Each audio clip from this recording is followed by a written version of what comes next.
Okay, this is the second video for Chapter 10. And again, it's how to design a database.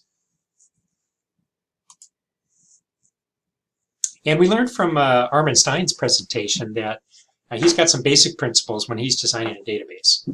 He says a good database designer knows only three numbers: 0, 1, and many. All fields in a table should go together as facts about a single subject. No repeating groups, remember 0, 1, or many, and no time-related fields. And each field should only contain one piece of information. So the types of relationships, you should know this by now, there are really only three. There's one-to-one, one-to-many, which is the most common, and many-to-many. So to determine the relationship, you put one entity on one side and then another entity on another side, and then try and form a sentence between the two. This is at least one technique. So here we have two entities, a mother and a child. And we come up with a sentence down at the bottom. A mother bears a child. And so we determine that there is a direct relationship, and it is something we want to track. So we can write one mother can bear one or how many children? Could be many. One mother could bear many children. So then you look at it from the child's perspective.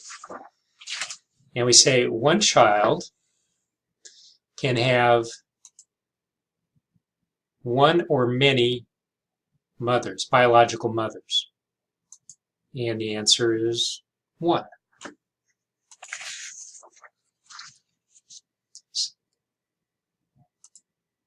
So then you total up the two columns, and if there's an n on any side, oh wait a sec, let me go back. If there's an n on any side, that's many. If there's a 1, or if there's just ones, then that's a 1. So in this case, this is a one-to-many relationship. If there's a many in the column, then that overrides any of the ones. So one mother can bear one or many children. So let's look at another example. A student is loaned an instrument. So one student is loaned an instrument. Could be one or many instruments over time. And one instrument could be loaned to one or many students over time. So in this case, it's a many-to-many relationship. So in a one-to-many relationship, the primary key field from the one table should appear in the many table as a foreign key. So here's an example. This is from the book, and in this relationship we have two entities, buildings and rooms. And they have determined that it's a one-to-many relationship. For one building, there are many rooms, but for one room, there is only one building. The rule is the primary key field from the one table should appear in the many field, or in the many table as a foreign key. So the primary key from the one table, which is buildings, so here building number, and it appears over here in the rooms table, and it's labeled as a foreign key. So again, primary key from the one table appears in the many table as a foreign key.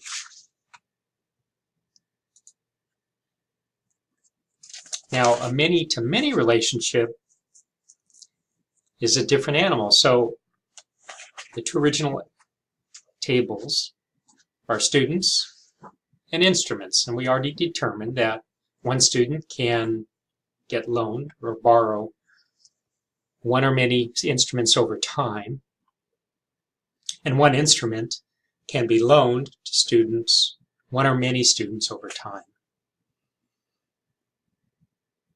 So If you have a many-to-many relationship, you have to create another table. And this is called a junction table or a linking table. You put that in the middle.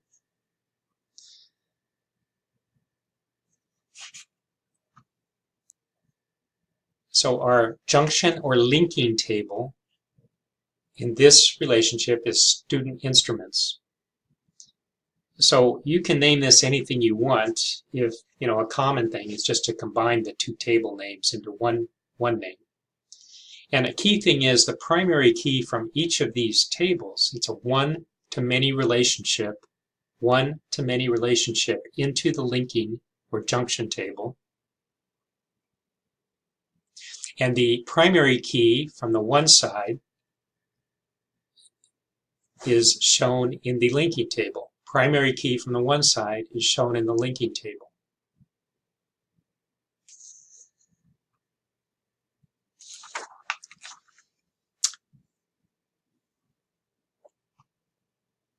So another way to look at this is that a many-to-many relationship is just a series of one-to-many relationships. And the diagramming technique here is called crow's foot, because if you look at this little symbol over here, it looks like a bird or a crow's foot. So this is crow's foot notation. That's what I would like you to use. So the crow's foot is the many side of the relationship. And it's always pointing to the junction table. Don't make the common error of pointing your relationships from the junction table into the one side of the table. That's incorrect. The junction table is always having the many side of the relationship. And in a primary key relationship, or one-to-one, the primary key field should appear in both tables.